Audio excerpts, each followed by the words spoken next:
আসসালামু আলাইকুম প্রিয় বন্ধুরা, চলে আসলাম আরিয়ান খাঁ নদীর তীরে।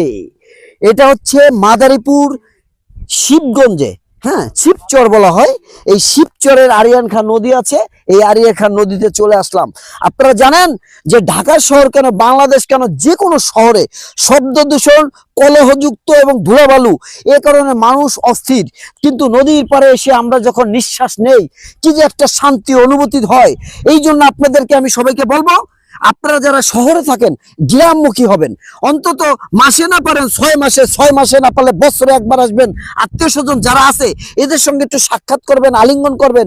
আত্মীয়র সঙ্গে মোহাব্বত বৃদ্ধি হবে এবং সেই সঙ্গে গ্রামের সৌন্দর্যটা আপনারা উপভোগ করবেন, দেশের সৌন্দর্যটা আপনারা উপভোগ করবেন।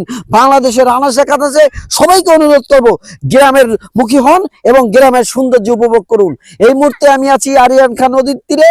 ভালো থাকবেন, সুস্থ থাকবেন। এখন থেকে আমার এই চ্যানেলে প্রাকৃতিক ভিডিও নিয়ে অন্তত কিছুদিন পাবেন, কারণ আমি এই এলাকায় এখন বেড়াতে এসেছি।